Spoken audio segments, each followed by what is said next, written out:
Bonsoir à toutes et tous. Bienvenue dans ce webinaire qui traitera de la question de la nutrition et des troubles du neurodéveloppement.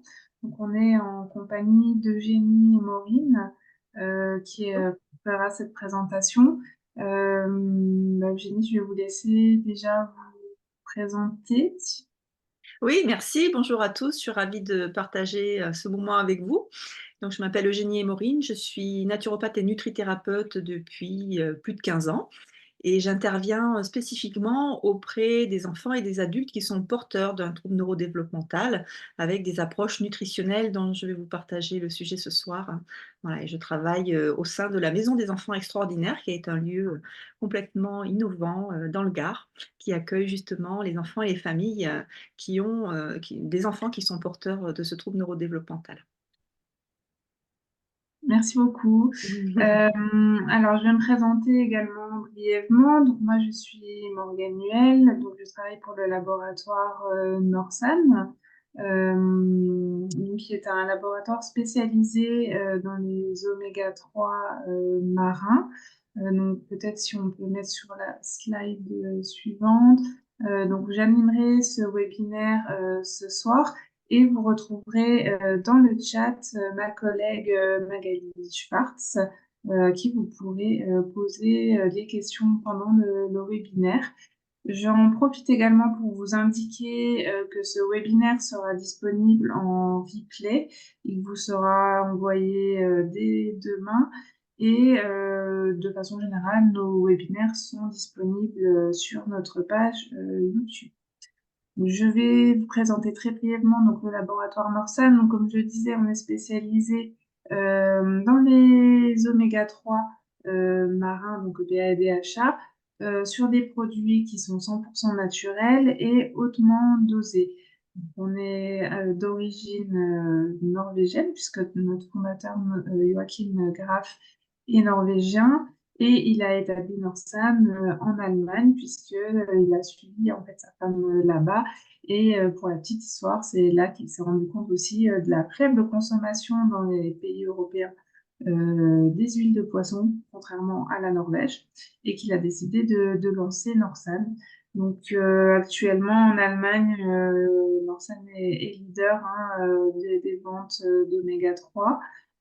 Et on se développe un peu partout en Europe, donc notamment Autriche, Suisse, Pologne, Italie, bien entendu France, Belgique et Luxembourg, et quelques pays comme la Lituanie et la Slovénie. Concernant juste Norsan, notre objectif, c'est aussi vraiment d'informer le plus grand nombre en fait sur l'importance des oméga 3, sur le rôle des graisses et surtout de l'importance d'un bon équilibre entre les oméga 6 et les oméga 3, l'importance de rééquilibrer ce rapport et d'augmenter son index oméga 3. Voilà pour une brève présentation de Norsan. Donc, je vais désormais laisser la parole à Eugénie et je vous souhaite à tous un très bon webinaire. Merci beaucoup. Alors, donc pour commencer, je vais vous présenter un petit peu d'où vient mon expérience. Entre autres, donc ça fait presque je ne sais plus exactement, je crois 17 ans ou 18 ans que j'exerce. Et depuis quelques années, je travaille en étroite collaboration avec la Maison des enfants extraordinaires. Et donc, je tiens à préciser qu'en fait, ce dont je vais vous parler, c'est le fruit d'une équipe. Je ne suis pas toute seule. Et donc, on est toute une équipe dans ce lieu qui a été créé par Cécile Martignac et Isabelle Babington. C'est vraiment un centre innovant dans lequel on va recevoir les familles et les enfants qui sont porteurs d'un trouble neurodéveloppemental, qui ont des troubles des apprentissages, etc. Et c'est un lieu qui va offrir des approches innovantes et donc évidemment en termes de nutrition également. Donc moi, j'ai tout un parcours de formation depuis le temps assez complet, notamment en neuronutrition, un DU microbiote et santé, et j'ai été à l'école auprès de différents médecins qui sont des spécialistes de la nutrition et particulièrement de la nutrition des fonctions cognitives et du cerveau. Alors, pour commencer déjà, alors vous allez voir cette abréviation souvent, je parle de TND. Donc qu'est-ce que c'est qu'un TND? C'est un trouble neurodéveloppemental. Ben, c'est quoi? C'est un trouble, donc la définition, c'est un trouble qui affecte les conditions, de la façon dont le cerveau fonctionne, en fait. Dont il fonctionne, dont il mature, dont il se développe, et ces troubles peuvent avoir des effets sur la vie quotidienne, notamment sur la capacité à communiquer, à apprendre, à sociabiliser et à s'adapter à de nouvelles situations. Donc, en fait, ces troubles, ils sont importants et vous connaissez certainement dans votre entourage, peut-être ça vous concerne vous, peut-être des enfants que vous avez ou des enfants que vous connaissez et des adultes évidemment, parce que ça ne s'arrête pas à l'âge adulte. Ce sont des personnes qui ont souvent un décalage avec la vie sociale, une difficulté à s'adapter, à rentrer en relation, à avoir le comportement adapté au bon moment, des difficultés à se concentrer, des difficultés à dormir, à digérer, etc. On va voir que les troubles et les implications sont multiples. Et neurodéveloppemental, tout simplement, ça se passe dans le développement. Donc là, j'ai mis une petite illustration du développement embryonnaire, mais ça se passe, c'est quelque chose qui se passe de façon différente dans les connexions cérébrales entre la conception et la petite enfance. Alors, ces troubles neurodéveloppementaux, c'est une très grande famille. C'est une famille de troubles qui vont être distanciés. Donc, on va avoir des troubles que vous connaissez bien, comme le TDAH, donc le trouble de déficit de l'attention avec ou sans hyperactivité. Il y a les troubles du spectre autistique, vous avez les troubles 10 aussi, vous connaissez tous quelqu'un qui est dyslexique, dysphasique, dyspraxique, dysorthographique, dyscalculique, mais il y a également d'autres troubles qui peuvent toucher la sphère neurologique, la sphère motrice, comme le syndrome de la Tourette, des troubles transitoires, des troubles de coordination moteur, voilà, des troubles de la communication énormément. Tous ces troubles partent d'un même fonctionnement, en fait, hein, d'un même dysfonctionnement, mais vont se développer un petit peu différemment. Et il n'est pas rare qu'un enfant ou un adulte soit porteur de troubles soit porteur de plusieurs troubles. Un enfant qui est porteur d'un trouble autistique va pouvoir également avoir un trouble de déficit de l'attention ou des troubles 10 ou parfois l'ensemble. Alors, le but aujourd'hui, c'est de ne pas définir exactement ce que c'est que ces troubles neurodéveloppementaux. Si vous êtes ici, c'est que probablement vous en avez entendu parler et vous êtes concerné de près ou de loin. Mais par contre, c'est de trouver ce qui fait sens en commun et de voir comment, par la nutrition, par le mode de vie, on va pouvoir accompagner ces personnes et ces enfants dans une amélioration, une meilleure réduction des symptômes qui sont liés à ces troubles. Et donc, dans les symptômes qu'on va trouver, et qu'on trouve très fréquemment dans l'ensemble de cette grande famille des troubles neurodéveloppementaux, on va avoir beaucoup de stress et d'anxiété. C'est un facteur commun. On va avoir de l'hypotonie, de l'hypertonie. 60 ou 70% de ces enfants peuvent être avec des troubles digestifs parfois sévères. Ce sont souvent des enfants qui ont des problèmes de sommeil, qui ne passent pas facilement, des endormissements très très compliqués, très tardifs, des réveils trop tôt, des multiples réveils nocturnes, etc. Ce sont des enfants qui peuvent avoir des problèmes de prise alimentaire, soit manger trop, soit trop peu, être très sélectif, être sensible au goût, aux odeurs, aux textures, à l'aspect des aliments, ne pas pouvoir les toucher, ne pas pouvoir les mettre ensemble dans l'assiette surtout, que ces aliments différents ne se touchent pas. En fait, vous pouvez avoir vraiment différents aspects, des enfants qui vont avoir du mal à déglutir, des enfants qui vont avoir un problème de régulation émotionnelle. Vous connaissez tous un enfant qui hyper réagit dans certaines situations et qui devient incontrôlable. Ça, vous êtes tous arrivés de rencontrer ce genre de problème ou d'enfant. Et ce n'est pas un problème d'éducation, bien souvent, c'est un problème qui peut être lié au neurodéveloppement.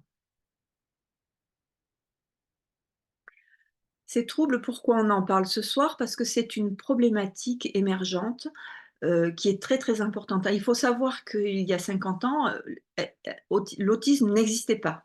C'était pas une pathologie qui existait pour elle-même et c'est vraiment après ces années-là, enfin, c'est à partir d'il y a 50 ans qu'on a commencé à le définir en tant que trouble, lui-même. Donc vous voyez on est tout jeune dans la connaissance de ces problématiques-là et aujourd'hui, on estime que ces troubles concernent à peu près 18 des enfants. C'est énorme. C'est un chiffre qui est très important. C'est pas moi qui les ai inventés ces chiffres-là, hein. C'est des chiffres qui sont donnés par la Haute Autorité de Santé et ça veut dire que dans une classe de 30 élèves, il y a 5 à 6 enfants qui sont touchés par un trouble neurodéveloppemental d'une importance plus ou moins forte, plus ou moins marquée et que ça soit l'autisme, que ça soit les troubles 10 à nouveau, que ça soit un trouble de déficit de l'attention avec ou sans hyperactivité. Il y a à peu près 5 à 6 enfants dans une classe qui sont concernés. Il y a d'ailleurs un grand plan gouvernemental qui a été annoncé en décembre dernier parce que c'est une problématique émergente et on voit qu'on a besoin de s'en occuper parce que les écoles sont débordées, les enseignants sont débordés, les parents sont débordés et ne savent pas toujours quoi faire. Et les professionnels de santé aussi, hein. Donc, juste l'exemple de l'autisme. Alors, j'ai mis les chiffres des États-Unis parce qu'on a encore beaucoup de mal à avoir des chiffres, comme c'est une des problématiques récentes, on a vraiment du mal. Donc, on voit cette courbe tout en haut qui est assez impressionnante hein, quand on regarde cette ascension fulgurante. On constate que dans les années 75, on considérait aux États-Unis qu'il y avait une personne sur 5000 qui était concernée par un trouble autistique et en 2010, une personne sur 68. Aujourd'hui, aux USA, on estime qu'il y a une personne sur 44 qui est touchée par un trouble du spectre de l'autisme. Alors, par quoi s'explique cette croissance prévalente? Est-ce qu'on a une épidémie d'autisme? Est-ce qu'on a une épidémie de TDAH? Est-ce qu'on a une épidémie de troubles 10 et d'autres troubles neurodéveloppementaux? Oui et non. Alors non, pourquoi? Parce que tout simplement, ces troubles n'étaient pas diagnostiqués correctement, n'étaient pas diagnostiqués du tout pendant toute une période et donc on en avait très peu évidemment. Et puis ensuite, on a été très long à mettre en place des vrais diagnostics, des vrais bilans et donc forcément aujourd'hui où on a, un meilleur diagnostic, on trouve plus de cas et ça fait grimper les chiffres. Donc la meilleure connaissance du trouble, le meilleur diagnostic est très important dans l'augmentation de ces chiffres, mais également aussi parce qu'on fait des enfants de plus en plus tard. Et on sait que c'est un facteur qui favorise la survenue aussi, d'avoir ses premiers enfants à plus de 35 ans, c'est un facteur qui peut favoriser la survenue d'un trouble neurodéveloppemental. Donc, dans nos modes de vie et dans ce diagnostic, en fait, il y a à peu près 50% qui ne sont pas vraiment, enfin qu'on connaît bien et qui ne sont pas vraiment une augmentation fulgurante, mais plutôt un meilleur diagnostic. Mais il y a 50% ce qui sont des facteurs qu'on dit inconnus, en réalité, on est activement en train de chercher, pas moi, mais la communauté scientifique recherche activement les causes.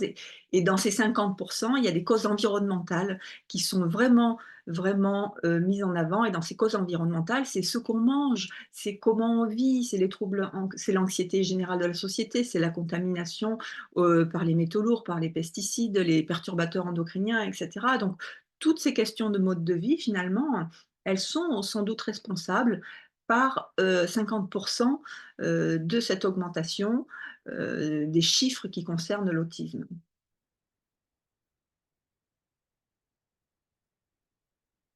Oh, pardon, c'est allé un peu vite.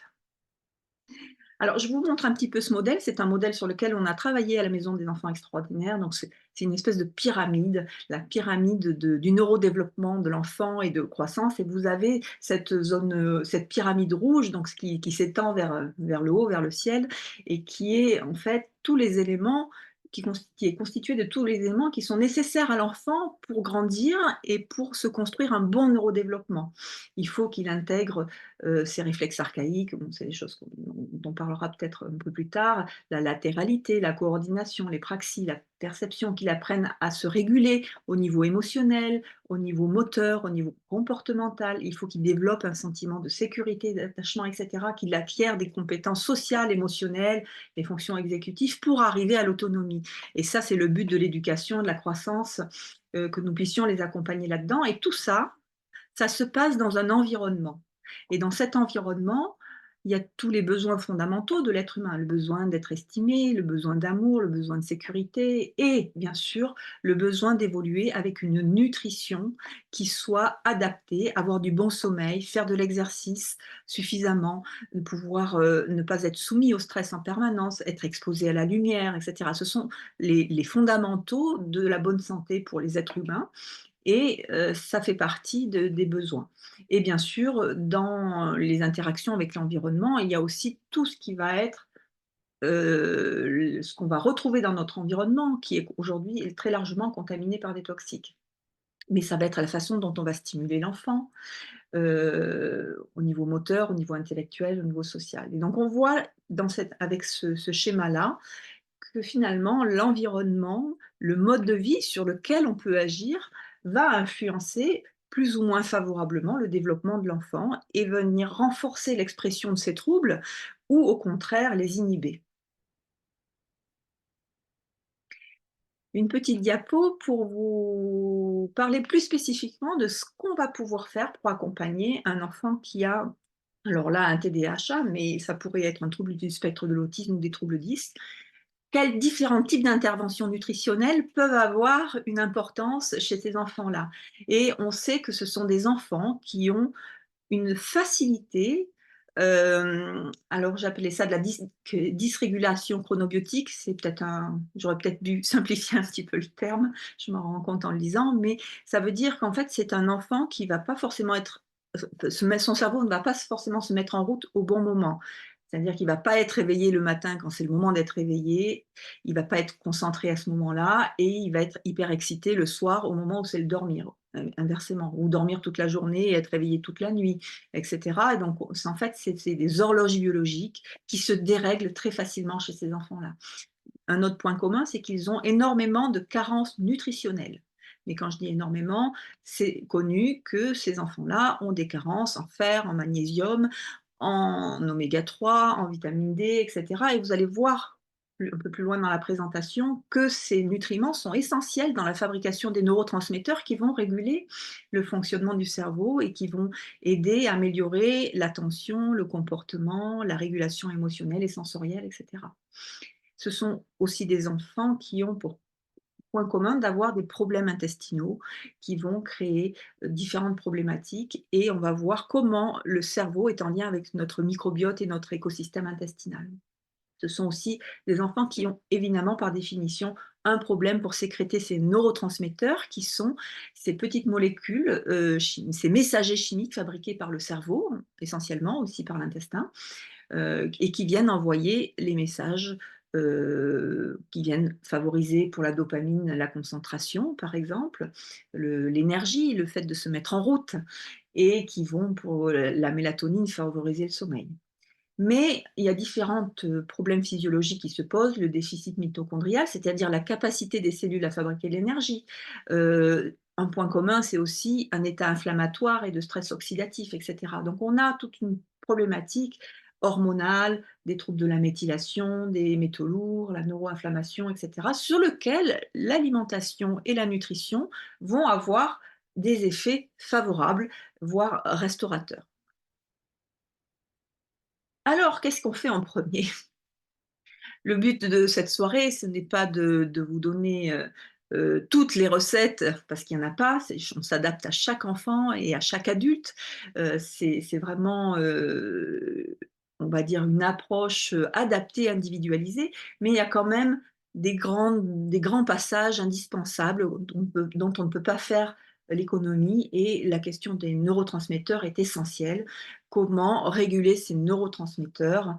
Est-ce que la nutrition peut avoir un impact? Donc la réponse est oui, et c'est pas moi qui le dis encore, c'est le fruit de nombreuses recherches.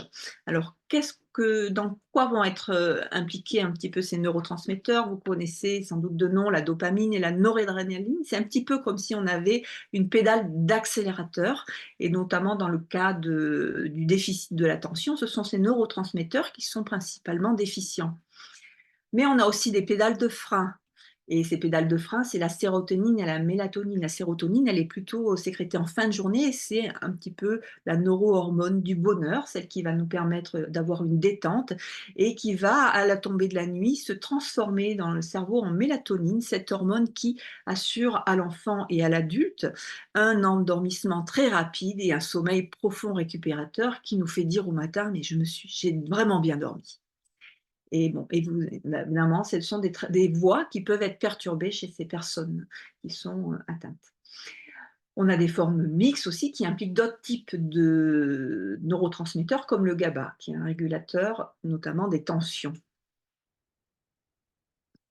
Alors, ces nutriments qui vont impacter le fonctionnement du cerveau et la production de neurotransmetteurs, un des plus importants, je dirais, ce sont les oméga 3. Les oméga 3, ce sont ces lipides, hein, donc c'est un petit peu pour ça qu'on se parle ce soir avec le laboratoire Norsan.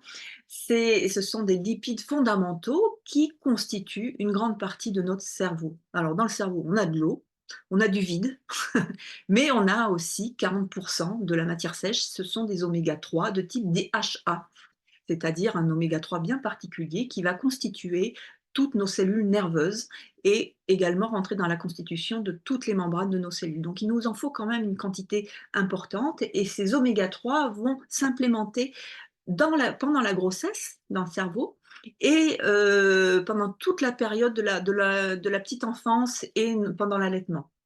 Et si, dans notre vie, malheureusement, pendant la grossesse, pendant le début de la vie, de l'allaitement ou de l'allaitement avec le biberon, il n'y a pas eu assez de DHA, malheureusement, c'est des choses qui vont suivre l'enfant toute sa vie et qui vont favoriser plus tard la survenue notamment de la maladie d'Alzheimer un peu plus précocement. C'est-à-dire que pas assez d'oméga dans la petite enfance, c'est un vieillissement cérébral probablement plus précoce. Donc c'est des choses qu'on peut rattraper aussi en fournissant ça à l'enfant très régulièrement, hein. Donc jusqu'à l'adolescence, ce sont des apports qui doivent être importants et réguliers, qui rentrent en compte aussi dans la rétine. Alors pourquoi, à quoi ils servent? Donc ils constituent le cerveau, et donc là, ces petits schémas, donc juste celui-ci qui est là, donc c'est une cellule. Euh, ce DHA, ces oméga 3 DHA constituent cette barrière, cette membrane qui fait le tour de la cellule, mais aussi ce qui fait la membrane qui entoure le noyau, la membrane qui sert les mitochondries, qui sont les centrales d'énergie. Toutes ces membranes ont besoin, c'est comme un collier de perles de cholestérol, sur lequel sont enfilées des perles d'oméga 3 et d'oméga 6, et donc on en a vraiment besoin. Et s'il n'y a pas assez d'oméga 3, ces membranes ne sont pas suffisamment fluides et ne permettent pas les échanges de façon correcte, c'est-à-dire que soit elle ne peut pas absorber correctement les nutriments qui viennent à elle, et elle ne peut pas libérer notamment correctement ces cellules. Donc c'est le premier lieu de la création de réactions inflammatoires ici. Un autre point pour lequel ces oméga 3 sont très importants, c'est parce qu'ils constituent les neurones et les synapses qui vont être le lieu de la fabrication des neurotransmetteurs. Ici, on a un exemple de synapses qui fabriquent la dopamine. Et quand on a dans le bouton synaptique ici, on voit tous ces petits points rouges, c'est de la dopamine. Et comme la membrane va être fluide, ils vont être facilement libérés dans l'espace entre les deux synapses, et la dopamine va aller stimuler le récepteur de la synapse suivante. Et là, tout se passe bien. Quand la membrane n'est pas suffisamment fluide parce qu'il manque des oméga 3, à ce moment-là, on fabrique beaucoup moins de dopamine, et cette dopamine, elle va être transformée en un dérivé d'opaque qui est inactif. Et donc, on va avoir moins de neurotransmetteurs dopamine, c'est-à-dire une plus grande difficulté à notamment démarrer sa journée, à ne pas être dépressif et à avoir de l'attention. Vous me dites, hein, si je vais trop vite. Hop. Les oméga 3, ils vont servir aussi à autre chose. C'est-à-dire qu'il y a une autre forme d'oméga 3 qui s'appelle l'EPA, et tout ça, c'est contenu dans les huiles de poisson. Il y a toujours du DHA et de l'EPA dans des concentrations différentes. Le DHA pour les membranes du cerveau, les synapses et toutes les membranes cellulaires, mais l'EPA va être aussi le grand précurseur de molécules qui viennent lutter contre l'inflammation. On a besoin de cette EPA pour fabriquer les molécules anti-inflammatoires et anti-agrégantes. Et on n'a pas besoin vous n'avez pas besoin de comprendre ce schéma exactement, mais en fait, ces oméga 3 là vont intervenir dans la lutte contre l'inflammation, qui est le point commun à tous ces troubles neurodéveloppementaux. C'est une inflammation qu'on va trouver dans les cellules, dans l'intestin, mais qu'on va retrouver également dans le cerveau.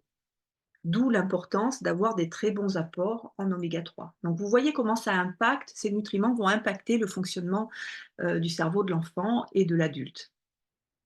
Mais il y a tout un tas de, là on a parlé des oméga 3, mais il y a tout un tas de nutriments qui vont être importants. C'est-à-dire pour fabriquer ces bons neurotransmetteurs, il va se produire une cascade d'événements.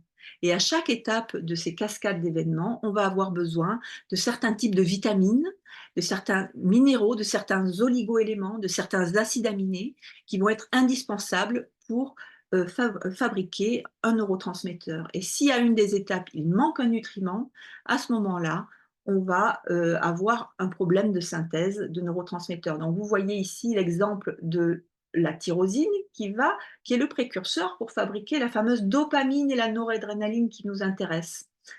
Pour transformer cet acide aminé qui est finalement très commun dans l'alimentation, qu'on va trouver dans les protéines, il va nous falloir absolument de la vitamine B9, de la vitamine B12, de la vitamine C, de la vitamine D, du fer. Et si l'on en manque, la production du précurseur, L-Dopa, sera incomplète et insatisfaisante. Donc on en aura déjà très peu. Et cette L-Dopa, même s'il y en a juste un peu, pour être convertie en dopamine, qui est le neurotransmetteur actif, va avoir besoin de vitamine B6. Si l'on en manque, on synthétisera très mal la dopamine, etc. Vous avez compris le mécanisme. Donc la richesse micronutritionnelle, et on le verra dans une étude à la fin, elle est essentielle. Et plus que quelqu'un d'autre, les personnes qui ont un trouble neurodéveloppemental ont besoin de davantage de nutriments pour stimuler ces voies qui fonctionnent déjà de façon insuffisante.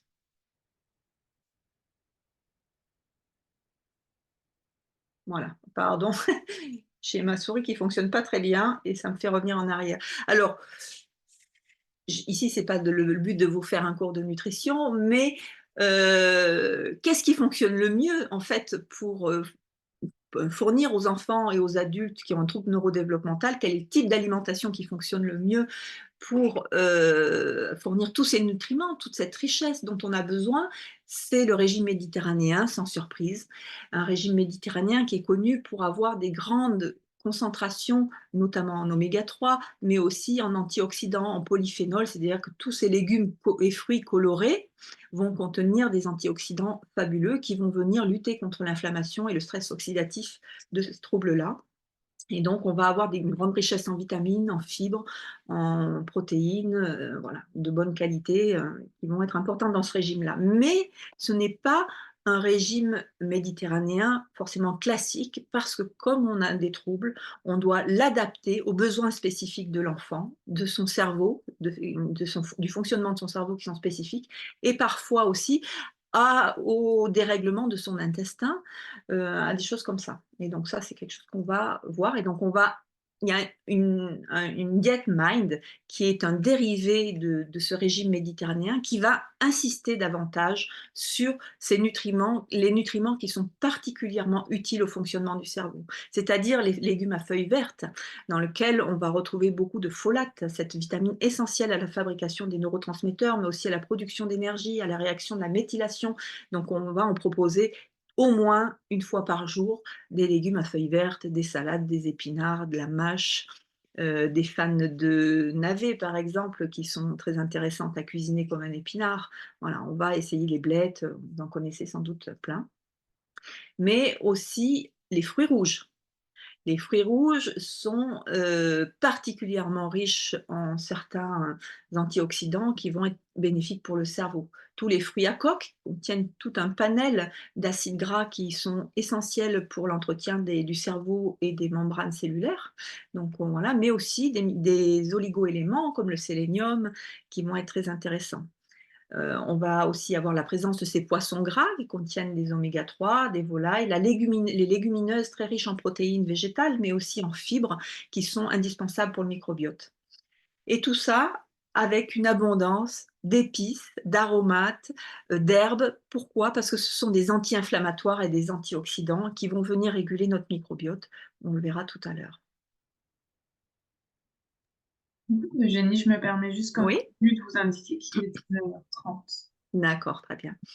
Je vais être un petit peu en retard, je pense, parce que Pas de ça va souci, vite. pas de souci.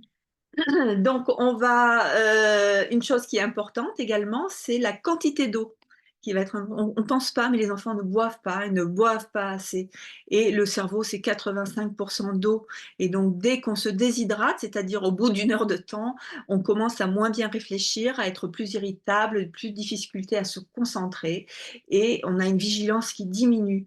On peut même avoir des maux de tête et donc il est important de veiller à cette hydratation de façon régulière. On a aussi tous ces perturbateurs endocriniens, ces polluants, ces pesticides qui malheureusement sont présents dans les eaux du robinet, dans les plastiques, les biberons, les boîtes de conserve, les pots de yaourt, il y en a même dans les lentilles de contact, imaginez. Donc on espère vivement, donc tous ces perturbateurs endocriniens peuvent avoir une influence significative sur le fonctionnement hormonal et aussi cérébral des enfants et c'est vraiment important que nos gouvernements mettent en place ce qu'il faut pour les réguler. Donc on a vu déjà la base d'une alimentation, de quelle façon ça pourrait influencer, l'expression de ces troubles, c'est-à-dire qu'une meilleure alimentation va avoir tendance à réduire les troubles. Mais il va falloir surtout synchroniser ces horloges. Je vous ai dit, ce sont des personnes qui souvent ont du mal à démarrer le matin et qui au moment de se coucher sont en pleine forme ou vice versa et donc il faut réguler ces rythmes biologiques. Alors, des mécanismes que vous avez sans doute entendu parler, ce sont les horloges. On a des horloges génétiques qui sont synthétisées par la lumière, qui vient stimuler les bâtonnets de l'œil et qui vient donner tout un tas d'informations au cerveau, qui lui-même va coordonner des petites horloges qui sont présentes dans tous nos tissus et toutes nos cellules. Et donc, c'est ainsi qu'on a des cellules qui vont être actives à certaines heures et pas à d'autres, moins à d'autres, etc. Et donc, c'est pour ça que certains neurotransmetteurs sont sécrétés plutôt le matin ou plutôt l'après-midi ou plutôt, la nuit et tout ça, c'est réglé par des horloges biologiques. Comment? Par l'alimentation, on peut moduler tout ça?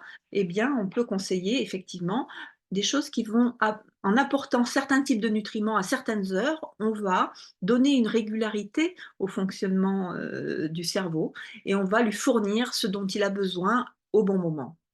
Et donc, ce petit déjeuner du matin, qui traditionnellement en France commence plutôt par des éléments sucrés, sera au contraire très protéiné, que même pour un jeune enfant, de façon à lui amener tout un tas de nutriments qui vont lui permettre de fabriquer ces neurotransmetteurs tout au long de la journée.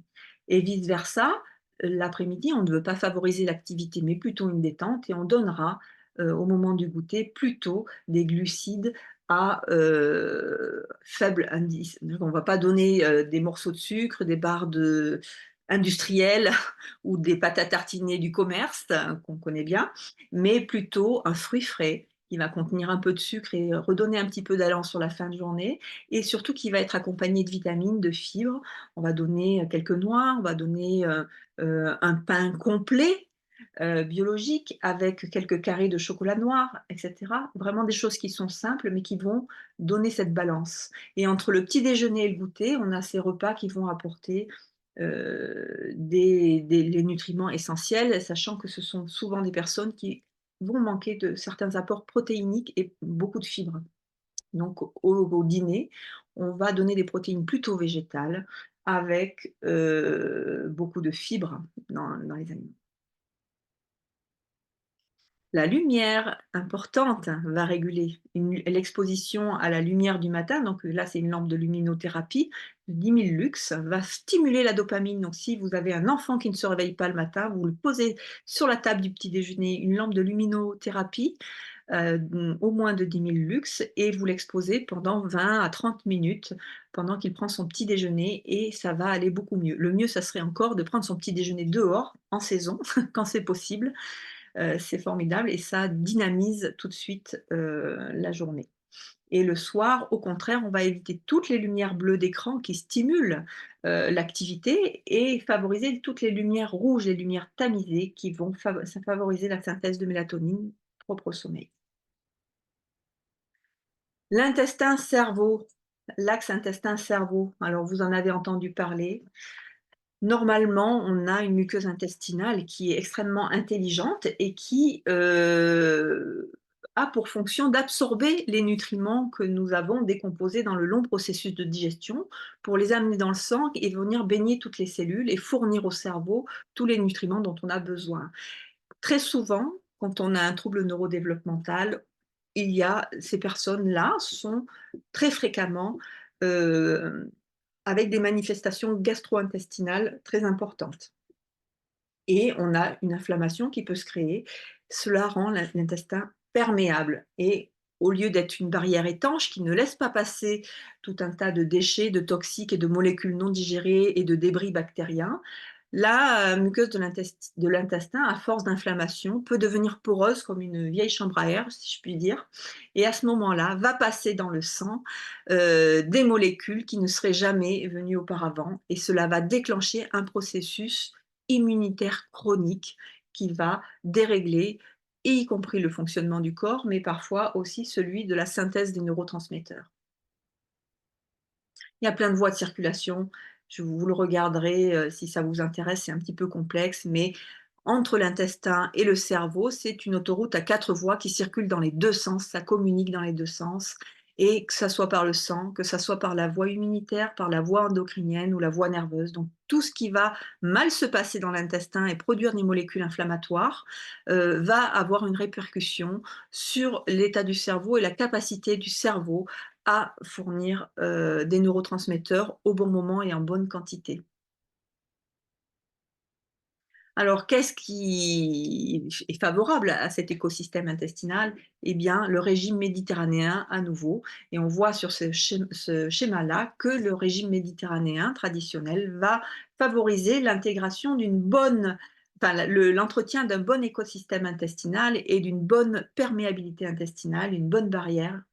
Tandis que les alimentations de type fast-food, avec beaucoup d'aliments transformés, d'aliments frits, très riches en viande rouge, très pauvres en fibres, avec beaucoup de sucre dans les sodas ou dans les biscuits, etc., les viennoiseries, va favoriser au contraire cette hyperperméabilité de l'intestin et l'inflammation qui a des conséquences directes sur la synthèse des neurotransmetteurs. Donc toute alimentation méditerranéenne va encourager ce bon état intestinal. Cette alimentation méditerranéenne, elle comprend plus de fibres. Pour comprendre, là, je vous ai mis des exemples de ce qu'il faudrait manger pour avoir 25, 30 ou 40 grammes de fibres. Nos ancêtres consommaient plutôt 70 grammes de fibres par jour. Et vous voyez qu'il faut quand même s'y adonner pour avoir 40 grammes de fibres, du muesli, des myrtilles, des graines de lin, du fenouil, du houmous, du pain complet, des noix de cajou, des prunes, de l'ananas, du psyllium, parce qu'on triche un petit peu. Et tout ça, c'est pour avoir 40 grammes et c'est tous les jours à renouveler. Donc important pour ce microbiote. Mais aussi, cette alimentation méditerranéenne, elle propose plein de pigments, ces antioxydants en fait, hein, colorés, qui ont des pigments et des vitamines qui ont une incidence très importante sur la qualité du microbiote et la qualité du fonctionnement intestinal. Les aliments fermentés, ce sont des aliments traditionnels et qui sont essentiels pour favoriser la diversité de ce microbiote et la bonne qualité de toute cette écologie de bactéries et autres microbes qui nous peuplent. On va retrouver dedans tous les produits fermentés, la choucroute, tous les yaourts, les laits fermentés, etc. Et donc quand ces laitages sont fermentés, ils sont en général beaucoup plus digestes. Mais on peut faire fermenter des produits végétaux aussi, hein. Donc on peut faire, du kéfir avec du lait de coco, on peut, faire des yaourts végétaux.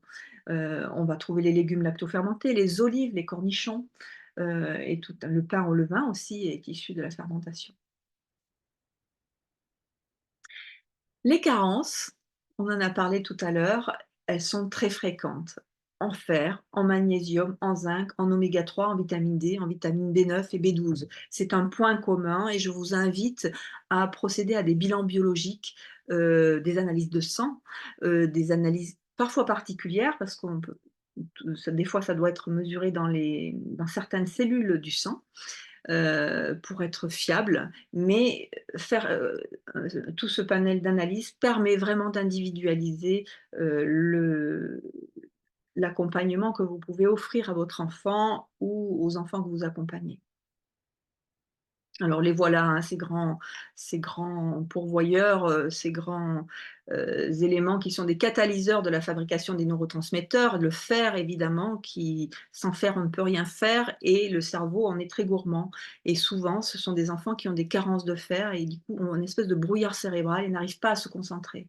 Mais ces carences, elles existent sur d'autres minéraux comme le zinc, le magnésium, les oméga 3 on en a parlé, la vitamine D, une vitamine essentielle où on a à peu près 85 de la population qui est carencée et 90 des enfants.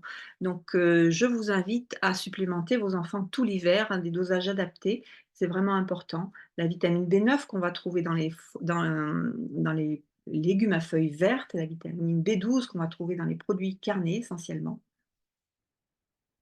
Alors une étude pour vous montrer comment c'est important, ces supplémentations en vitamines et minéraux. Donc c'est une étude qui a été publiée en 2003 dans un journal très important, de psychiatrie de l'enfant et de l'adolescent, aux États-Unis. Et donc ils ont pris 135 enfants qui avaient un TDAH et qui n'avaient pas de traitement médicamenteux pour qu'on soit sûr de bénéfices de cette alimentation et on leur a donné pendant 8 semaines, donc il y a un groupe témoin qui reçoit des gélules placebo dans lequel il y a rien et un groupe, qui, reçoit pendant 8 semaines un complément très riche en vitamines et en minéraux.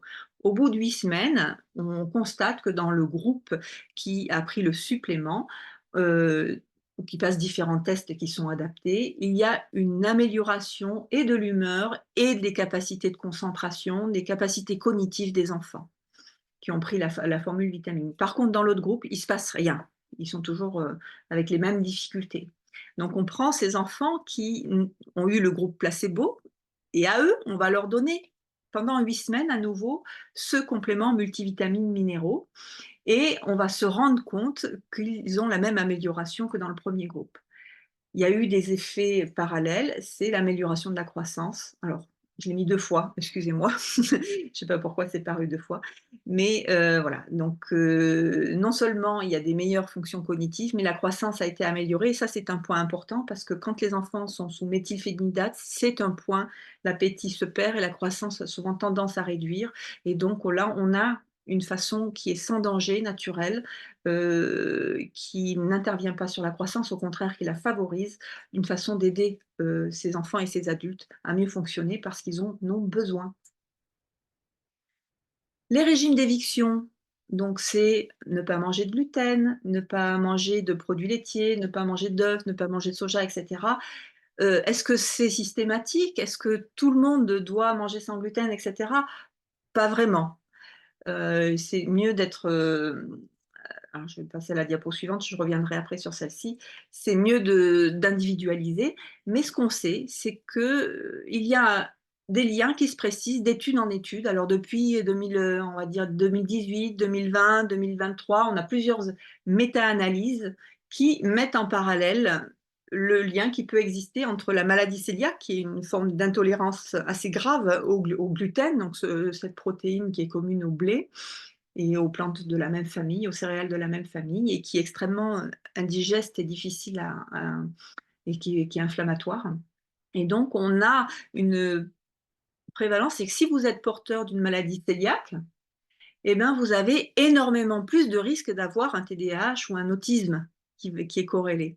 Donc on trouve ces liens-là, et puis c'est pas sur des petites études, hein, c'est sur, 37 articles pour celui-ci. Donc c'est-à-dire que plus on a une mauvaise tolérance au gluten et plus on a un risque accru de dépression, d'anxiété, de troubles de l'alimentation, de troubles du spectre autistique et de TDAH. Donc ça peut être intéressant de tester l'éviction du gluten, mais dans de bonnes conditions, en étant bien accompagné pour ne pas créer des carences. C'est-à-dire on ne remplace pas le gluten par des produits industriels du commerce qui sont tous tout à fait déséquilibrés et trop riches en sucre. Il faut vraiment créer une alimentation nourrissante.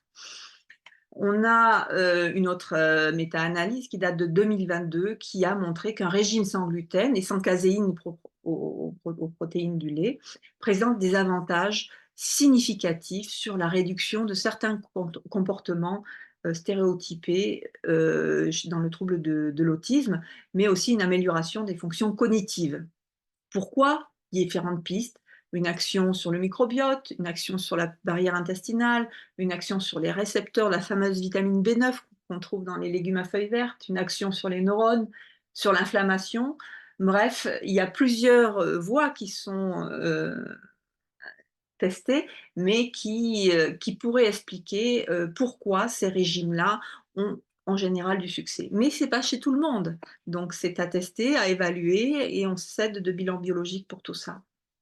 Alors en conclusion, si je veux me permettre, je voudrais vous présenter une étude qui est très intéressante et qui date de 2018 et qui est assez unique en son genre et qui a concerné en fait un groupe de 67 enfants et adultes qui étaient porteurs d'un trouble du spectre de l'autisme, qui pouvait aller de 3 à 58 ans. Cette expérience a duré pendant 12 mois. On avait un groupe témoin à côté de ça, qui étaient des témoins, ce qu'on appelle neurotypiques, hein. À ce groupe de 67 personnes avec autisme, pendant 12 mois, on leur a proposé une alimentation sans gluten, sans caséine, c'est-à-dire la protéine commune à tous les produits laitiers, sans soja. En fait, sans surprise, ce sont les plus grands allergènes de notre alimentation. On leur a proposé ça et on a fait deux groupes. Un groupe qui recevait cette alimentation sans gluten, sans caséine et sans soja, avec une orientation de type méditerranéen, c'est-à-dire beaucoup de fruits, de légumes colorés, beaucoup de fibres, des protéines en bonne qualité, etc. Plus de malbouffe, sans additifs, etc. Donc une alimentation vraiment du type méditerranéen sans ces allergènes.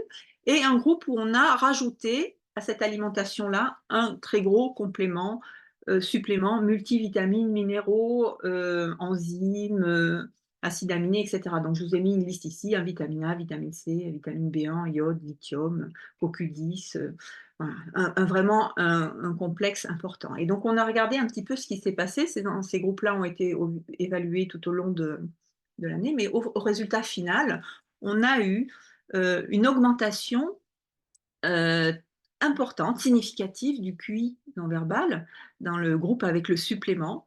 On a eu globalement des diminutions de la gravité de l'expression des troubles de l'autisme. On a eu un meilleur comportement adaptatif dans le groupe qui prenait les suppléments. On a eu une amélioration des troubles envahissement du comportement, une meilleure réactivité sociale, une amélioration des symptômes gastro-intestinaux.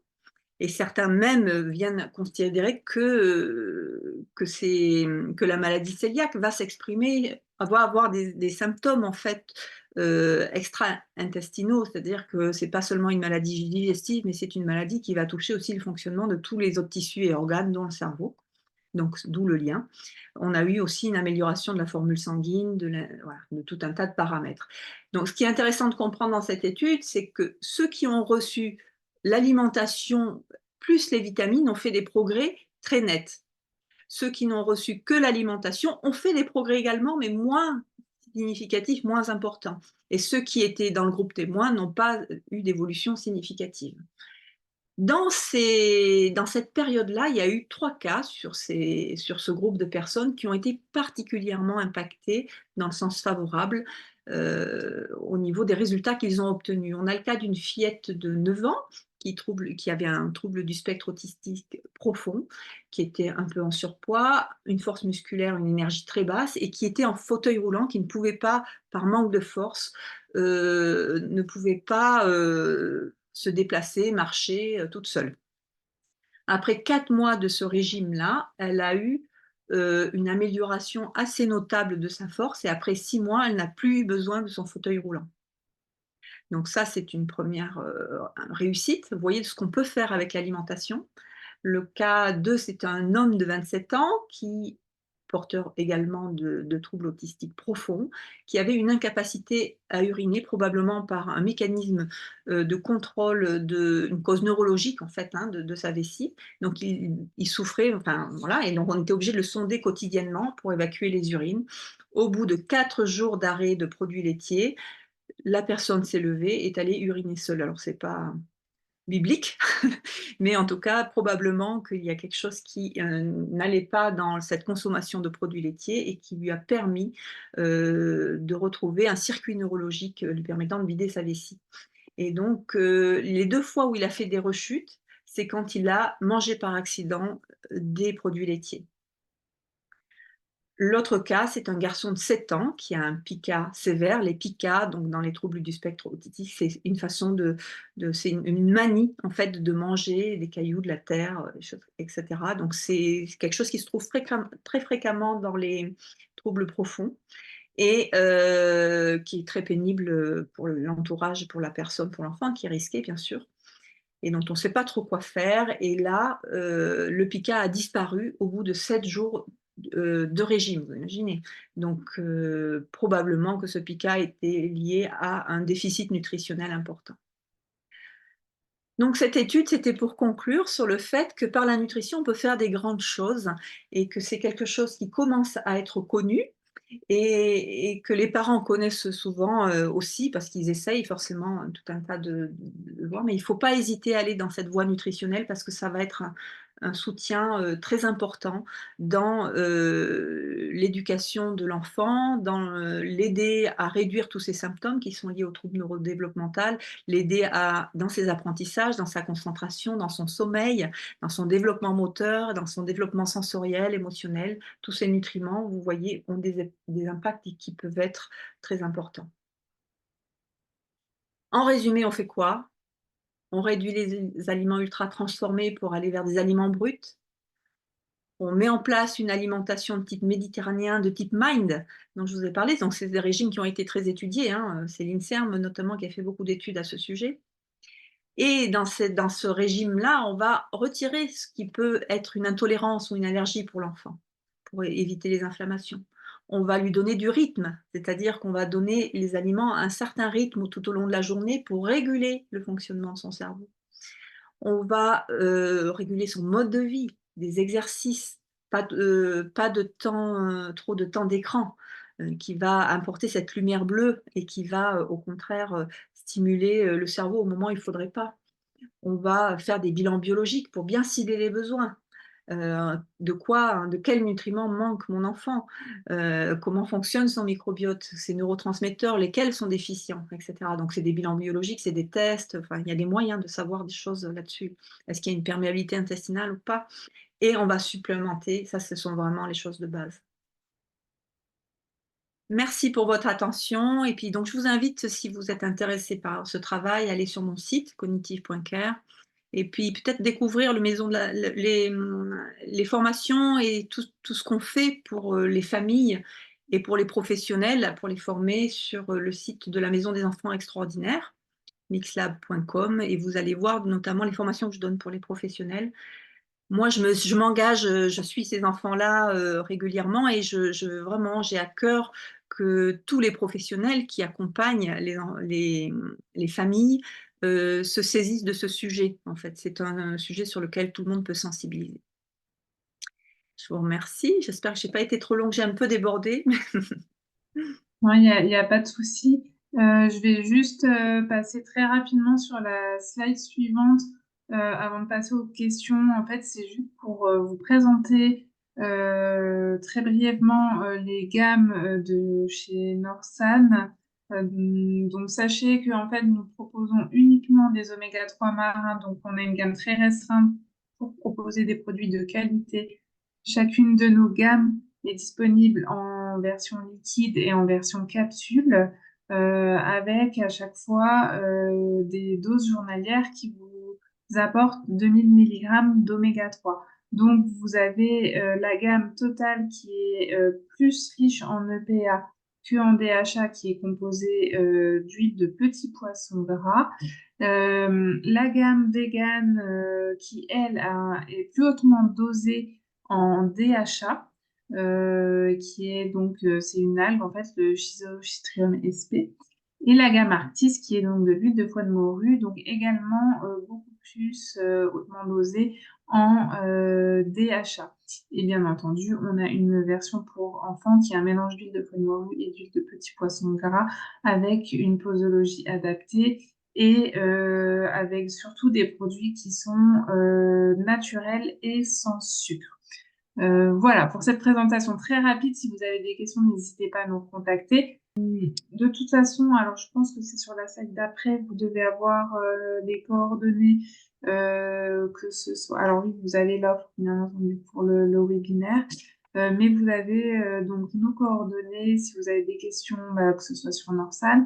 Eugénie vous a transmis les siennes précédemment, donc n'hésitez pas à nous contacter ou à la contacter directement.